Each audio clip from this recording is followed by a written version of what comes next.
Sunsalite Refined Sunflower Oil Snacks.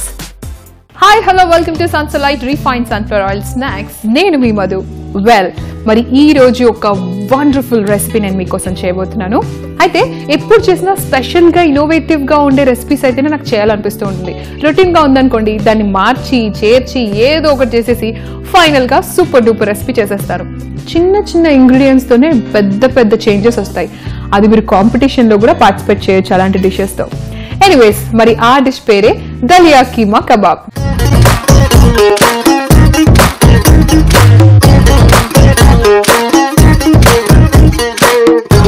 మరి పేరు డిఫరెంట్గా ఉంది, మరి ఇంకా రెసిపీ ఎలా ఉంటుందో మీరు ఎగ్జైటింగ్గా ఉన్నారని నాకు తెలుసు. కానీ దానికి నేనేం చేస్తాను అంటే, అంతకంటే ముందు మీరు చేయాల్సిన పని ఒకటి ఉంది.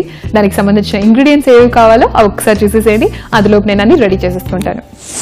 దలియా కీమా కబాబ్కి కావాల్సిన పదార్థాలు: మటన్ కీమా, ఉడికించిన గోధుమ రవ్వ, ఉల్లిపాయ ముక్కలు, కబాబ్ చీనీ పౌడర్, కారం, పట్టా పొడి, జాజికాయ పొడి, కొత్తిమీర, ఉప్పు, మిరియాల పొడి.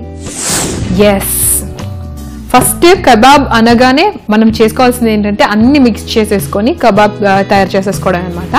అయితే ఫస్ట్ నేను ఏం చేస్తున్నానంటే, ఇది దలియా కీమా కబాబ్ అంటే ఫస్ట్ నేను కీమా తీసుకున్నాను.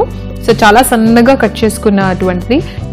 చాలా వరకు అయితే నేను ఇంతకుముందు కూడా చెప్పినట్టు కొంచెం లావుగా సన్నగా రెండు రకాలుగా కట్ చేస్తాడు. ఇది కొంచెం మరీ ఎక్కువగా చాప్ చేసేస్తుంది అనమాట. ఇది ఒక 200 grams తీసుకోవచ్చు. సో ఇవాళ ఒకదాన్నే ఉన్నా కాబట్టి మరీ ఎక్కువ తీసుకోను, కొంచెం తీసుకుంటా. అండ్ దెన్ దీంతో పాటు దలియా. సో దలియా ఏంటంటే, నీళ్ళల్లో ఒక 1 cup దలియా అయితే మనం ఏం చేస్తామంటే 2 cup వాటర్ వేయాలి. అప్పుడు పర్ఫెక్ట్గా ఉడుకుతుంది. అది కొంచెం లైట్గా వామ్ ఉండాలి, అంటే మొత్తం చల్లారిపోకూడదు, అలా చెప్పి మరీ వేడిగా ఉండకూడదు. కొంచెం వామ్ ఏంటంటే మిక్స్ చేసుకోవడానికి ఈజీగా ఉంటుంది. సో 1 cup కీమా అయితే 1/2 cup దలియా ఉంటుంది. అండ్ ఇప్పుడు నెక్స్ట్ కబాబ్ చీనీ పౌడర్. అంటే మనకేంటంటే ఇది లవంగం లాగా ఉంటుంది, అంటే మిరియాలకి చిన్న చిన్న తొడిమెలు ఉంటే ఎలా ఉంటుందో అలా ఉంటుంది అనమాట. మరి చాలా రకాలుగా పేరు పెట్టి పిలుస్తూ ఉంటారు, కానీ కబాబ్ చీనీ అంటే అయితే మనకి మార్కెట్లో దొరుకుతుంది.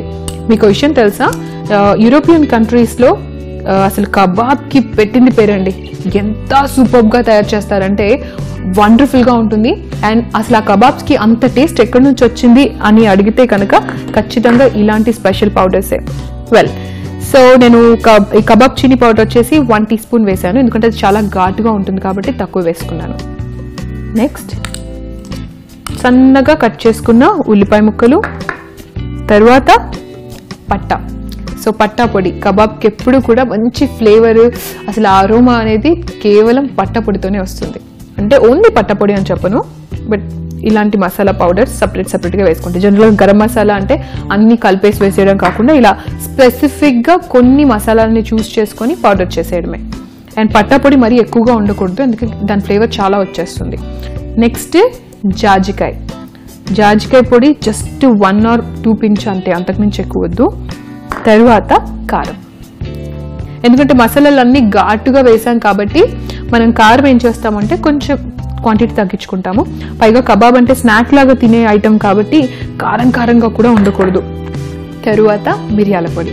అస్సలు ఎంత డిఫరెంట్గా ఎన్ని ఫ్లేవర్స్ ఒక్క దగ్గర కలుపుతున్నాం కదా. మిరియాలు కొంచెం వేసుకోవచ్చు మిగతా వాటితో కంపేర్ చేస్తే. అండ్ ఫైనలీ టేస్ట్కి తగినంత సాల్ట్.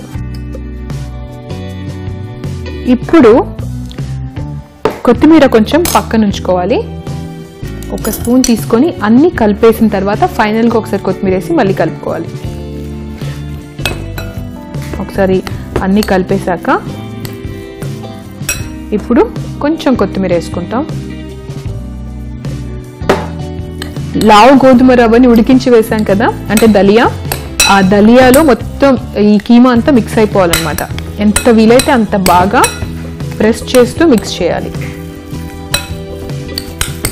సో పూర్తిగా మిక్స్ అయిపోయిన తర్వాత ఒక చిన్న ప్లేట్ తీసేసుకుంటాను, ఎందుకంటే అన్ని చిన్న చిన్న ఉండలుగా తయారు చేసి పెట్టాలి కాబట్టి.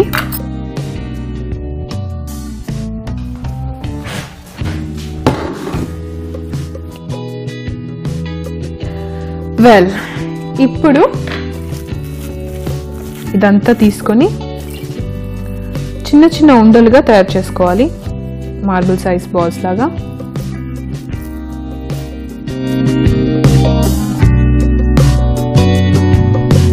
అలా చిన్న చిన్న కబాబ్ లాగా చేసుకొని ఇలా ప్లేట్లో అరేంజ్ చేసుకోవాలి.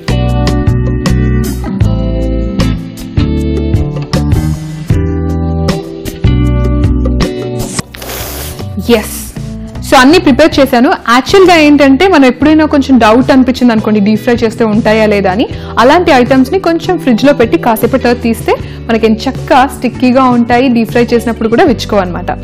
ఇదైతే నాకు అలా అనిపించింది, కానీ కాసేపు అలా ఉంచాను కాబట్టి మనకి ఫ్రిడ్జ్లో పెట్టాల్సిన అవసరం ఇక్కడ అనిపించలేదు నాకు. వెల్, ఎనీవేస్ స్టవ్ వెలిగించేసాను. ప్యాన్ పెట్టిన తర్వాత ఆయిల్ వేసేద్దాం. యాక్చువల్గా ఏంటంటే మనం ఎప్పుడైనా డీప్ ఫ్రై ఐటమ్ చేసుకున్నప్పుడు చాలాసార్లు నేను చూశాను, కొంతమంది గమనించాను, చాలా తక్కువ ఆయిల్, చిన్న కడాయిలో తక్కువ ఆయిల్ వేసి ఆయిల్ని కొంచెం పొదుపు చేయడానికి తక్కువ ఆయిల్లో ఒక్కొక్కటి ఫ్రై చేస్తూ ఉంటారు. టైం ఉంటే ఎంచక్క మీరు అలాగే చేసేసుకోవచ్చు. బట్ టైం లేదు, నాలాగా కొంచెం బాగా తిండిపోతులు ఎవరైనా ఉంటే వెంటనే చేసేసుకోవాలని ట్రై చేస్తూ ఉంటారు. అప్పుడు మీరు ఏం చేస్తారంటే ఇలా కొంచెం ఆయిల్ వేసేసి కనీసం ఒక 4 పీసెస్ అయినా కూడా ఫ్రై అయ్యేలాగా ఉండాలి. ఇలా ఫ్రై చేయడం, అలా పక్కన పెట్టడం, కొంచెం వామ్ అయింది అంటే తినేసేయడం. అబ్బాబాబా, ఏం చెప్పాము మధు. వెల్, నేను మరీ ఎక్కువ ఆయిల్ కూడా వాడదలుచుకోలేదు. ఎక్కువ ఆయిల్ వాడేస్తే సేవ్ చేసుకోవడానికి పక్కన పెట్టుకోవాలి, ఒక పారబోస్తాం కాబట్టి నేను కూడా కొంచెం పొదుపు చేయడానికి తక్కువ ఆయిల్ వాడుతున్నాం. నూనె వేడైపోయింది కాబట్టి ఫస్ట్ ఒకటి వేసి చూద్దాం. పర్ఫెక్ట్. ఇది కొంచెం ఎక్కువ తడిగా ఉంది, అందుకని డెఫినెట్గా కొంచెం విచ్చుకునే ఛాన్సెస్ ఉంటాయి. టెంపరేచర్ మాత్రం ఆయిల్ది పర్ఫెక్ట్గా ఉండాలి. చిన్న చిన్న ముక్కలు కొంచెం బయటకు వచ్చినా కూడా మీరేం టెన్షన్ పడాల్సిన అవసరం లేదు.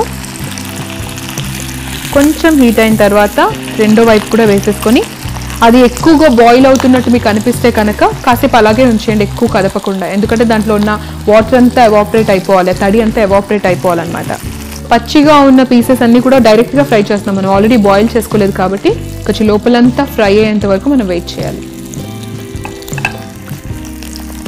So this is perfect.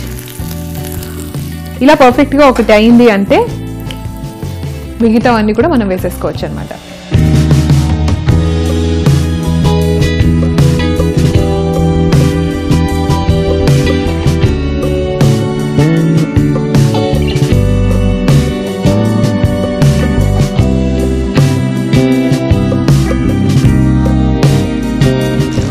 So ఇవన్నీ ఫ్రై చేసేసిన తర్వాత సర్వింగ్ బౌల్లోకి నేను తీసేసుకుంటాను. సో అన్నీ ఫ్రై చేసేసి పెట్టేద్దాం.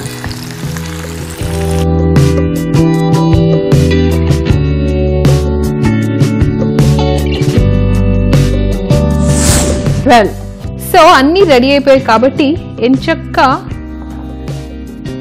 ఒక ప్లేట్లోకి సర్వ్ చేసేసుకుంటే పర్ఫెక్ట్గా తినేసేయచ్చు. వావ్, ఎంత కలర్ఫుల్గా ఉంది కదా.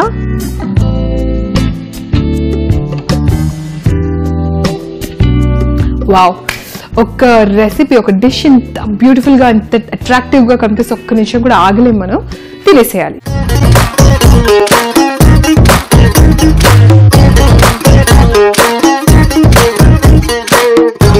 తినేసే కంటే ముందు మీరు ఏం చేస్తారు అంటే దీనికి కావాల్సిన ఇంగ్రీడియంట్స్ అలాగే ఎలా తయారు చేయాలో ఒక్కసారి చూసేసేయండి. నేను తినడానికి రెడీగా ఉంటాను. దలియా కీమా కబాబ్కి కావాల్సిన పదార్థాలు: మటన్ కీమా, ఉడికించిన గోధుమ రవ్వ, ఉల్లిపాయ ముక్కలు, కబాబ్ చీనీ పౌడర్, కారం, పట్టా పొడి, జాజికాయ పొడి, కొత్తిమీర, ఉప్పు, మిరియాల పొడి. దలియా కీమా కబాబ్ తయారు చేయడానికి ముందుగా ఒక మిక్సింగ్ బౌల్లో కీమా, ఉడికించిన గోధుమ రవ్వ, కబాబ్ చీనీ పౌడర్, ఉల్లిపాయ ముక్కలు, పట్టా పొడి, జాజికాయ పొడి, కారం, మిరియాల పొడి, తగినంత ఉప్పు, కొంచెం కొత్తిమీర వేసుకొని బాగా కలుపుకోవాలి. కలుపుకున్న తర్వాత చిన్న చిన్న ఉండలుగా చేసి వాటిని అరచేతులతో ఫ్లాట్ చేసేసి డీప్ ఫ్రై చేసేసుకుంటే సరిపోతుంది. ఇంత రుచికరమైన దలియా కీమా కబాబ్ తినేయడానికి మధు రెడీగా ఉంది. సో ఫస్ట్ బైట్ ఎలా ఉందో చెప్పేస్తాను.